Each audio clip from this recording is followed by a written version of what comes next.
They want me to speak their language. This their language. I will never learn it.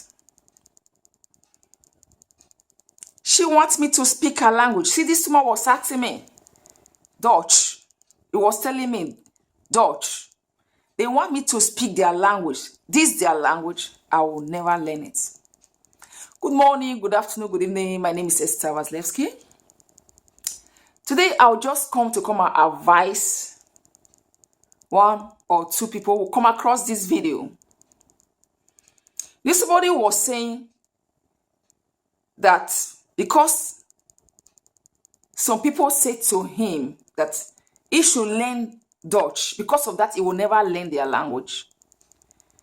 And my advice is for you there. If you know you want to go to a country and you don't want to learn the language, you cannot learn the language, try to go to a country where they are speaking the language you are speaking, like English. Most African countries, they are speaking English.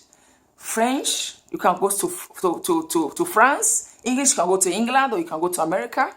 If you not take it that you come to another country where they are speaking like Dutch, or they are speaking French and you cannot speak French, can only speak English. But the next thing you have to do is to please learn the language. And you must remember that when you are learning the language, you are not learning the language for that person who is asking you where is the language. You are learning the language for yourself. You are learning the language to speak it for yourself, to communicate.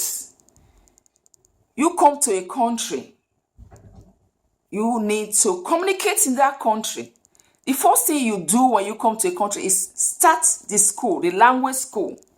You can see before you see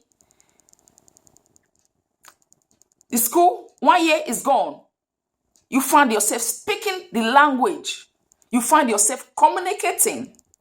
The thing is just what I always used to advise people again and again is that speak the language.